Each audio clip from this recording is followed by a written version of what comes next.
आप इंट। तो यहाँ पे ऑलरेडी उसी चीज को मेंशन किया गया है, what type of data we enter into our program, किस तरह का डेटा हम अपने प्रोग्राम के अंदर एंटर कर रहे हैं। यानी कि हमें डिफाइन करना पड़ता है। डिफाइन सिर्फ इसलिए करना पड़ता है क्योंकि कंपाइलर को एक्सप्लेन किया जाए कि वो कौन सा डेटा है, किस तरह का डेटा है, इंटीजर है, फ्लोट है, डबल है या स्ट्रिंग है, कौन सी टाइप का डेटा है जो कंपाइलर समझ पाएगा और उसको बाद में उसको इंटरप्रेट करना पड़ेगा मशीन लेवल लैंग्वेज में। तो यहाँ पे हम इस तरह की कीवर्ड्स का यूज करते हैं जिनको लिए हम एक्सप्लेनेशन किया जा रहा होता है। यहाँ पे सी लैंग्वेज है some predefined set of data type to handle the various kind of data. जो अभी हमने ढेर सारा डेटा बताया, इसी डेटा की बात की जा रही है कि इंटीजर, फ्लोट, डबल, ढेर सारा हमारे पास डेटा है। इसको हैंडल करने के लिए यहाँ पे सेट ऑफ टाइप्स दिएगा, ढेर सारे हमारे पास टाइप्स अवेलेबल है that we can use in our program, जिसको हम अपने प्रोग्राम में यूज करते हैं। These data types have different storage capacity. अब यहाँ पे समझने वाला है कि जो हमारे डेटा टाइप्स हैं इनकी स्टोरेज कैपेसिटी भी अलग अलग होती है। जैसे एग्जाम्पल में कि अगर हम लेते हैं तो इंट लिखते हैं, इंट की स्टोरेज कैपेसिटी की अगर हम बात करते हैं तो 9 to 10 डिजिट्स आप एक वेरिएबल के अंदर, इंटीजर टाइप के वेरिएबल के अंदर स्टोर कर सकते हो। अगर हमें इससे ज्यादा डेटा स्टोर करना पड़ता है तो हमें लॉन्ग इंट लेना पड़ता है, क्योंकि इंट का साइज होता है 4 बाइट और लॉन्ग इंट का आपका साइज हो जाएगा 8 बाइट। और समटाइम्स हो सकता है कंपाइलर आगे बदलते जा रहे हैं तो फिर इंक्रीज कर जाएगा। पहले के टाइम में इन का बाइट भी अगर अलग अलग सिस्टम के बेस पे देखें तो आप सी पढ़ रहे हो तो हो सकता है कहीं कहीं आपको सी में 2 बाइट ही देखने को मिलेगा। ठीक है, तो यहाँ पे आगे हम देखते हैं यहाँ पे C language support 2 different types of data types.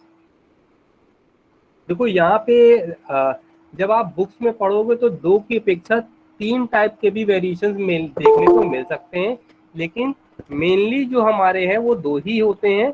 हम 2 ही को लेके चलेंगे क्योंकि ज्यादातर आप सारी लैंग्वेजेस में देखोगे कि 2 ही होते हैं। सी प्लस प्लस की अगर बात करेंगे तो उसमें एक और बीच में ऐड कर दिया जाता है डेटा टाइप, हमने उसको भी इसी में इंक्लूड करा दिया। हम आपको वो भी बता देंगे कौन सी हेडिंग बन सकती है उसके लिए, जो एक और बीच में ऐड होता है। तो यहाँ पे पहले इसके बेस पे देखते हैं क्या क्या हमारे डेटा टाइप के मेन पैटर्न बताए जा रहे हैं।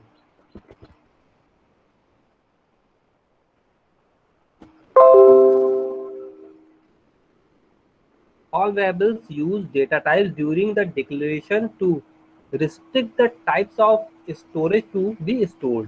अब यहाँ पे ध्यान रखना पड़ेगा, जैसे ही हम वेरिएबल्स को डिक्लेयर करते हैं उसी समय हमें डेटा टाइप भी बताना होता है। क्यों बताना होता है? ताकि जब भी इस वेरिएबल्स के अंदर डेटा स्टोर किया जाए तो कंपाइलर को ये पता होना चाहिए कि किस तरह का डेटा इसके अंदर आप स्टोर कर रहे हो। आप बाद में उसमें वेरिएशन इस तरह से डायरेक्टली सी लैंग्वेज के बेस पे नहीं कर सकते हो। तो आपको हर कंडीशन पे ये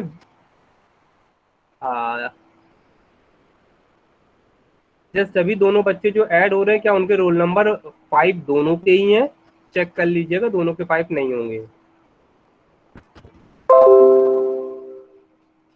हाँ, तो जो स्टोरेज टाइप्स होते हैं वो आपके रिस्ट्रिक्शंस होने चाहिए, यानी कि जब भी आप डिक्लेयर करो तो क्लियर कट मेंशन करो इंटीजर है, फ्लोट है, डबल है। ये कंपाइलर के लिए बहुत फिजिबल रहता है ताकि कंपाइलर को कंफ्यूजन कहीं से भी नहीं होगा कौन सा डेटा आप स्टोर करना चाहते हो, किस तरह के डेटा पे आप वर्क कर रहे हो।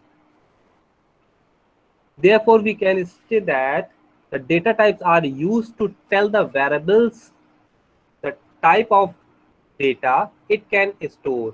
अब जो भी डेटा आप जिस तरह का आप टाइप स्टोर करना चाहते हो उस तरह का वेरिएबल्स के अंदर डेटा आप स्टोर कर सकते हो, क्योंकि आपने वेरिएबल को ही आपने उस तरह का टाइप बना दिया है। ठीक है, अब यहाँ पे उन्होंने कहा है कि 2 तरह के टाइप्स होते हैं।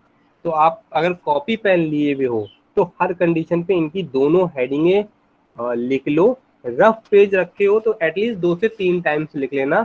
यहाँ पे है पहला प्रिमिटिव डेटा टाइप और सेकंड है derived data type. Primitive data type और ड्राइव्ड डेटा टाइप। प्रिमिटिव का मतलब होता है बेसिक डेटा टाइप जितने भी हमारे बेसिक डेटा टाइप है, स्टार्टिंग के डेटा टाइप हम बताए जा रहे हैं, वो सारे हमारे आते हैं प्रिमिटिव डेटा टाइप। कोई भी नाम लिया सकता है, बेसिक डेटा टाइप आपसे पूछा सकता है, प्रिमिटिव डेटा टाइप पूछा जा सकता है, जो भी आपसे पूछा जा रहा है, यानी कि आपसे स्टार्टिंग के ही डेटा टाइप्स पूछे जा रहे हैं। सेकंड आता है derived data type. Derived data type और यूजर डिफाइंड डेटा टाइप, यहाँ पे आप देख रहे हो यूजर डिफाइंड है। अब जो आप अलग अलग अभी मैंने बताया था कि लैंग्वेजेस में थोड़ा सा वेरिएशन है, वही है यहाँ पे। ड्राइव डेटा टाइप्स कई जगह पे और यूजर डिफाइंड डेटा टाइप्स को अलग अलग भी कर लेते हैं। अब इसको हम एक और नाम से जानेंगे। एक तो हो गया प्रिमिटिव डेटा टाइप और दूसरा हो गया non primitive data type. Copy pen लिखे हो तो इसके टाइप्स के नाम लिखते जाओ, क्योंकि सारे यहाँ पे उस तरह से मेंशन नहीं है। ड्राइव डेटा टाइप्स हो गया, यूजर डिफाइंड डेटा टाइप। अब स्पेशली रूप से ड्राइव डेटा टाइप को कम करके यूजर डिफाइंड डेटा टाइप्स हम समझेंगे और नॉन प्रिमिटिव डेटा टाइप्स को हम समझेंगे। क्योंकि ड्राइव डेटा टाइप में आपके स्ट्रक्चर आ जाता है, सॉरी एरे आ जाएगा, फंक्शंस आ जाएंगे, पॉइंटर्स, इस तरह की चीजें जो हमारे ड्राइव डेटा टाइप पे आ जाएंगे, जो दो कहीं कहीं डेटा से मिलते जुलते होते हैं थोड़े से।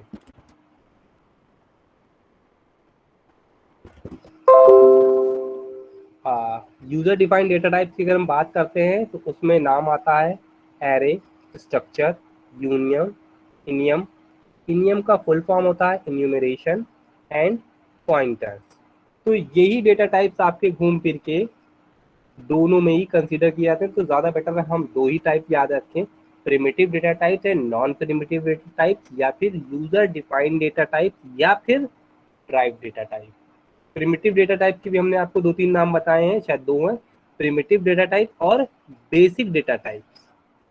ठीक है, तो ये आपको बहुत ज़्यादा ध्यान में रखने का, क्योंकि पेपर में जब भी आपसे पूछा जाएगा तो इन नाम के वेरिएशंस कर दिए जाएंगे, तो जो भी पूछा जा रहा है उससे रिलेवेंट आंसर देंगे।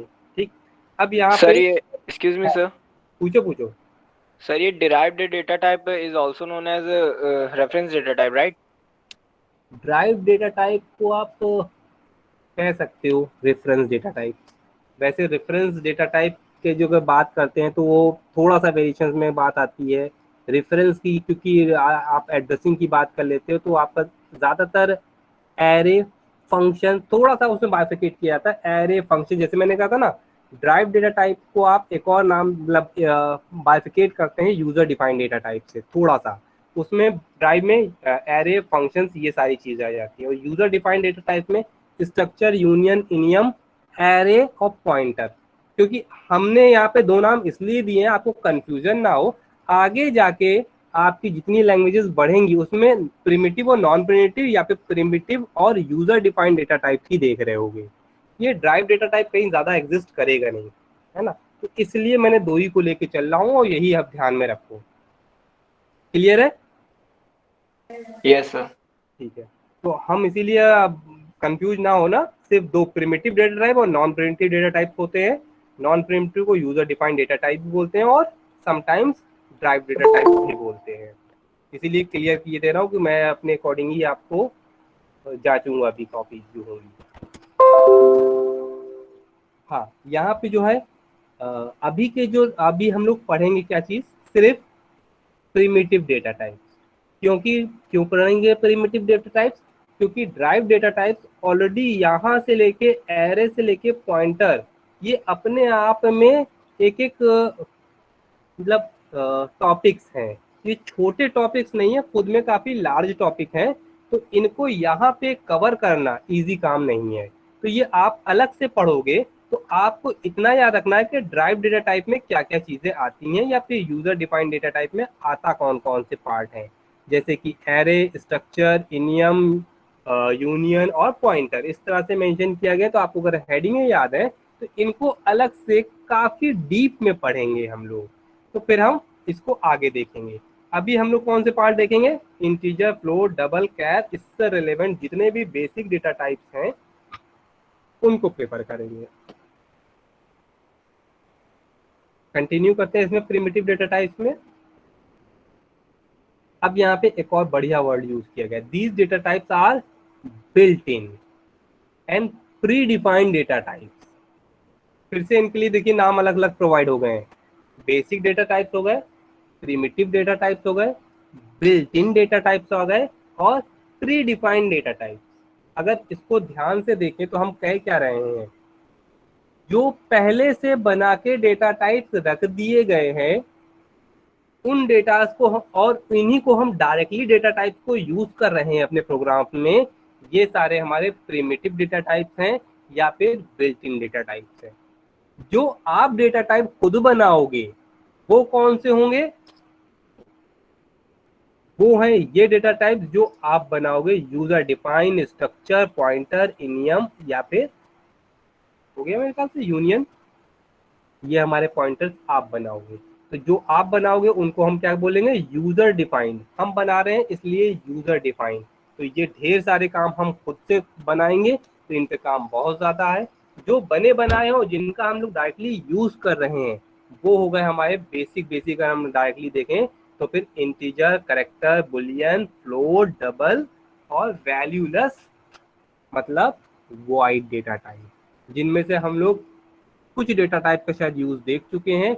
इंटीजर शायद देख चुके थे, वॉइड देख चुके थे, एटलीस्ट जहां तक मुझे याद है कि हम लोग इतनों का प्रैक्टिकल देख भी चुके हैं।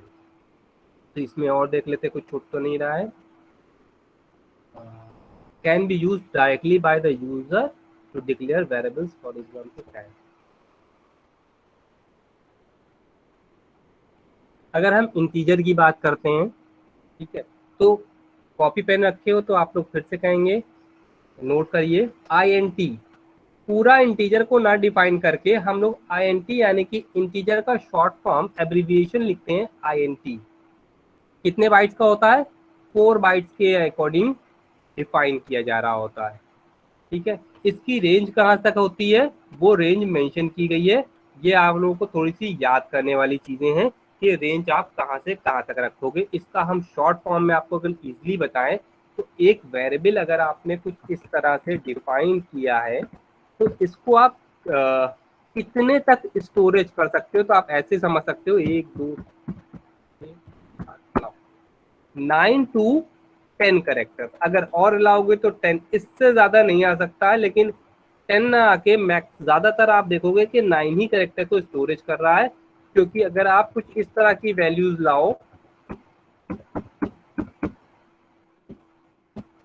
तो शायद 10 करेक्टर्स की वैल्यूज स्टोरेज हो जाए। ठीक है, तो ज्यादातर आपकी ये स्टोरेज होगी 9 करेक्टर तक की स्टोरेज कर लेगा आपकी, जिसके बेस पे इन्होंने रेंज बताइए कहाँ से कहाँ तक इसकी रेंज मैनेज हो सकती है। इसी सेम तरह से हमारा कैरेक्टर होता है जो 1 बाइट का होता है। ठीक है, 1 बाइट का होता है और CHAR यानी कि कैर इज अ कीवर्ड जिसके हेल्प से हम लोग इसको डिफाइन कर रहे होंगे। अब ये कहाँ से है, -128 से 127 तक मैनेज की जा रही होती है, या फिर हम इसको डायरेक्टली कहें 0 to 255 तक के करेक्टर्स को आप मैनेज कर सकते हो। अब ये बताओ, यहाँ तो समझाना थोड़ा सा ज़्यादा मेहनत वाला काम था, यहाँ पे आप थोड़ा इजीली हम आपको एक्सप्लेन भी कर सकते हैं। तो आप ये बताओ 0 to 255 करेक्टर से आपको समझ में क्या आया, ये जो 255 मेंशन किया गया ये क्या है और किस बेस पे समझ में आ रहा है ये स्टाइल व्यू है। वेरी गुड, यानी कि जब आप बाइट्स को कन्वर्ट करते हो तो आप कहाँ तक के डेटा को मेंटेन कर सकते हो उसके अंदर, उसको एक्सप्लेन किया जा रहा है। ठीक है, तो ये हमारा क्या है, 0 to 255 तक की वैल्यूज को मेंटेन कर सकता है। इसी तरह से बुलियन होता है, बुलियन में सिर्फ ट्रू और फॉल्स की वैल्यू को मेंटेन किया जा रहा होता है और ये भी हमारा 1 बाइट की अकॉर्डिंग रन कर रहा होता है।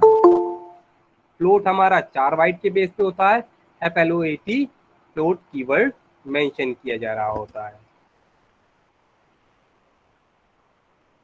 वैसे इनके यूज इतने आगे भी हम लोग प्रैक्टिकली देखते जाएंगे कि अब इसकी समस्याएं होगी नहीं ज़्यादा। डबल जरूर ध्यान में रखेंगे, डबल हमारे में DOUBLE डबल कीवर्ड की तरह से यूज किया जाएगा।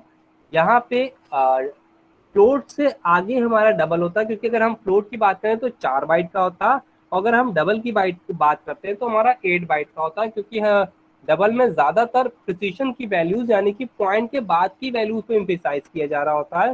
डबल के केस में आपकी ज्यादातर 6 करेक्टर तक आप easily 6 to 8 character easily maintain कर लेते हो, लेकिन इसके बाद पॉइंट की जो वैल्यूज होती हैं उनको अगर मेंटेन करना होता है, यानी कि जहाँ हम आपसे डायरेक्टली कह रहे हैं अगर आप बैंकिंग में काम कर रहे होते हैं, बैंक के डेटा को मेंटेन करने के लिए ज्यादातर फ्लोट को अवॉइड करके डबल यूज किया जाता है, ताकि पॉइंट के बाद की भी जितनी मैक्सिमम वैल्यू को हम मेंटेन कर रहे हैं उतना ज्यादा अप्रोप्रिएट रिजल्ट हमारा मिल रहा होता है, डेटा स्टोरेज हो रहा होता है।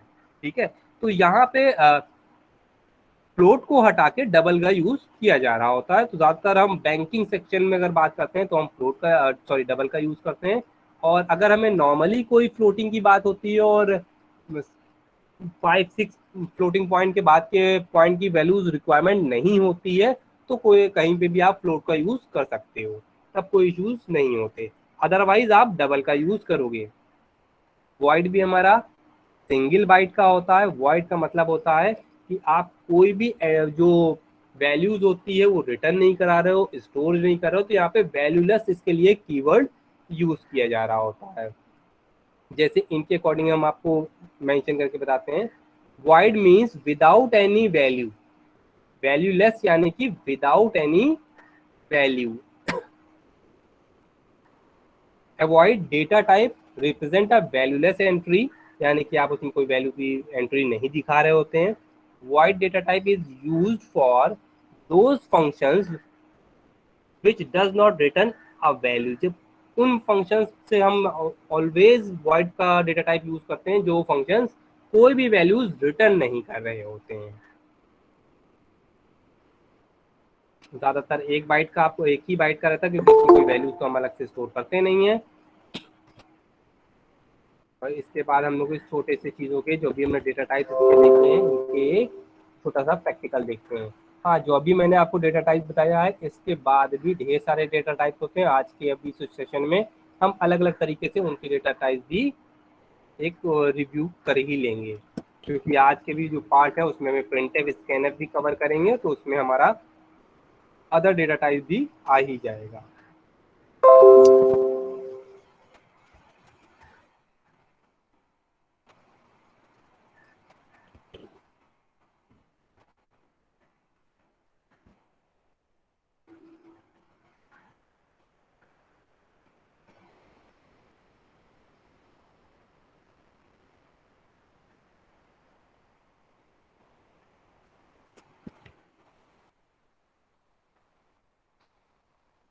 रन करा के देखते हैं,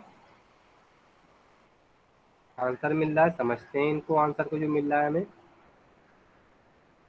यहाँ पे लाइब्रेरीज की बात की जा रही है, इनको हम अभी बाद में और समझेंगे अच्छे से। ये स्टार्टिंग से ही हमने क्या कहा था, एक आध डेटा टाइप को हमने देखा इंट, यानी कि इंट मेन हम लोग सबसे पहले स्टार्ट कर रहे हैं, तो फिर इंटीजर टाइप का एक रिटर्न टाइप का डेटा टाइप मेंशन करते हैं। तो ये हम स्टार्टिंग करते हैं इंट से। जैसे ही हम मेन के अंदर आते हैं, यानी कि मेन की बॉडी ब्लॉक के अंदर एंट्री कर रहे होते हैं, तो यहाँ पे भी आपने क्या लिखा है, int a is equal to 1। अब यहाँ पे ए को 1 से प्रोवाइड करने का मतलब हुआ इस ए जो वेरिएबल है ये हमारा इंटीजर टाइप का डिफाइन कर दिया गया है। कंपाइल टाइम पे भी कंपाइलर को पता चल जाएगा इंटीजर टाइप का है। दूसरी बात, इसके अंदर आप इसके बाद कौन सी वैल्यूज स्टोर करोगे, ऑलवेज इंटीजर टाइप की ही वैल्यूज स्टोर करोगे। अगर आप इंटीजर टाइप की वैल्यूज छोड़ के कोई और भी वैल्यू स्टोर करना चाहोगे तो किसी ना किसी तरह की कंपाइल टाइम पे ही वो एरर प्रोवाइड कर दे। जैसे अभी आपने देखा इसमें कोई भी हमारा एरर नहीं आई है और हम क्या कर रहे हैं, फ्लोटिंग पॉइंट, या फिर हम आपको सीधे इसका दिखाते हैं इसमें इजीली क्लियर हो। हमने क्या किया, एक कैरेक्टर स्टोर कर रहे हैं जैसे कि इसमें स्टोर किया था, और रन कराते हैं।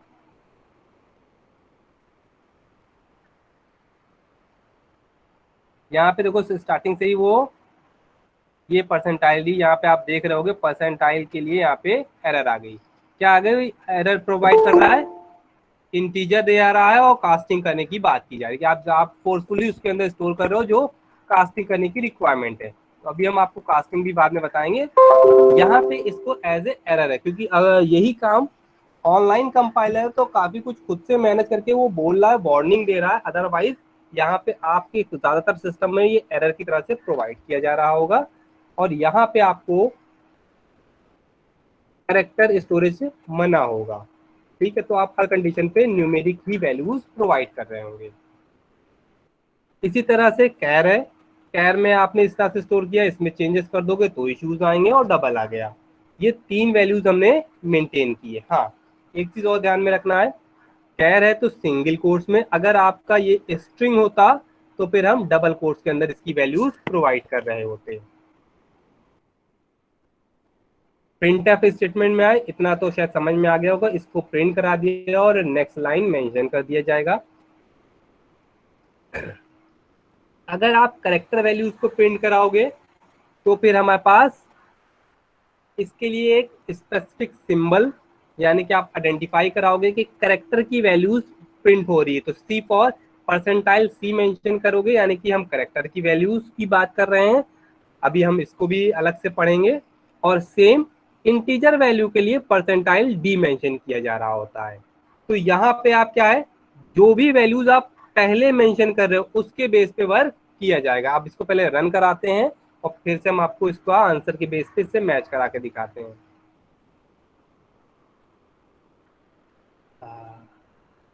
करेक्टर यहाँ पे देखिए मेंशन कौन सा किया गया है, ये जो मैं हाईलाइट कर रहा हूँ, जी पहले आया है और 1 आ गया है बाद में। अब यहाँ पे क्या है, जी क्यों पहले आया और 1 बाद में क्यों आया? बी के अंदर क्या स्टोरेज है, ये जी स्टोर किया गया है। तो हमने प्रिंट कराया, करेक्टर को प्रिंट कराया है, तो किसको प्रिंट हुआ है, बी को प्रिंट कराया है, तो ये बी हमारा एज ए जी के फॉर्मेट में प्रिंट हो रहा है।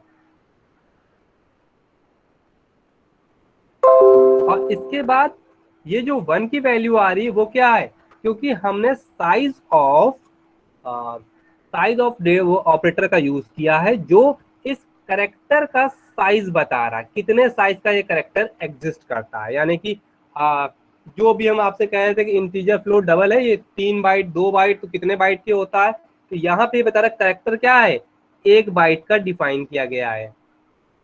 तो ये साइज ऑफ हमें ऑलवेज इसके साइज बता देगा कि करेक्टर है तो कितने बाइट का है, इंट है तो कितने बाइट का है, इसको एक्सप्लेन कर रहा है। तो यहाँ पे 1 बाइट मेंशन किया जा रहा है। सेम इसी तरह से अगर आप देखो नेक्स्ट लाइन पे, तो ए को प्रिंट कराया गया, ए के अंदर हमने 2 स्टोर कर दिया है और इंट उस मेंशन है, इंट का साइज कितना है 4 बाइट, तो वो 4 बाइट मेंशन किया जा रहा है। ठीक इसी तरह से डबल आ गया, तो डबल के लिए हम सी को प्रिंट करा रहे हैं, तो सी में हमारे डबल के अंदर क्या है 3.14, तो हम ये देखेंगे 3.14, क्योंकि डबल लिया गया है तो डबल मिनिमम से मिनिमम इसके आगे की वैल्यूज भी है, तो ऑटोमेटिकली बाय डिफॉल्ट ये 000 ऐड कर दे रहा है इसके अंदर, है ना। तो आगे हमने ऐड करके उसमें डिस्प्ले करा दिया, डबल होने की वजह से उसने आगे की वैल्यूज मेंशन की है। ये डबल की वैल्यूज, सॉरी डबल का साइज बता रहा है 8 बाइट। इसके बाद प्रिंटफ ने इतना मैसेज फिर से प्रिंट कर दिया जो आपने प्रिंट कराया, और उसके बाद वाइंड अप हो गया, यानी कि हमारा प्रोग्राम रन करके उसमें आउटपुट डिस्प्ले मेंशन कर दिया गया है।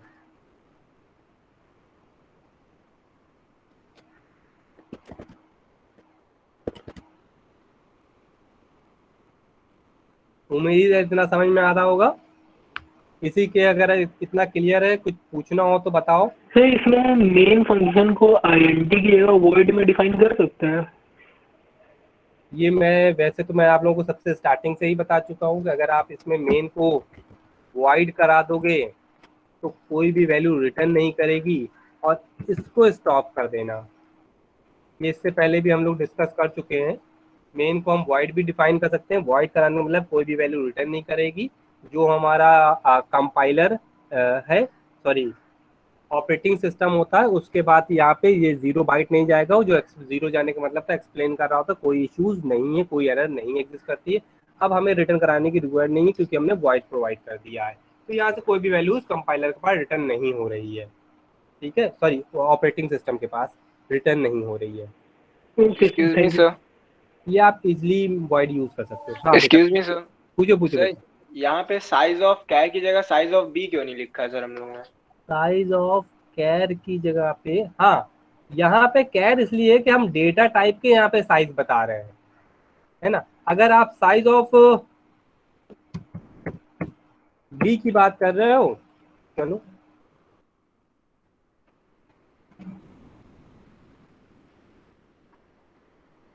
एक बाइट, उसको थोड़ी सी मेहनत पड़ी होगी कि उसने क्या किया, बी को ये आइडेंटिफाई कराया है कि बी जो हमारा है ये है क्या, करेक्टर है, इसलिए उसने उसको साइज बता दिया 1 बाइट।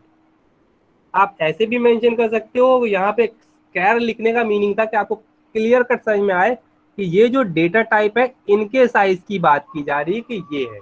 आप यहाँ पे इसको भी मेंशन कर सकते हो, कोई इशू नहीं है, आपका प्रोग्राम नॉर्मली रन करेगा। ओके ठीक सर। है। और कुछ? No sir. चलो ठीक है, हम वापस अपने यहाँ पे जाते हैं।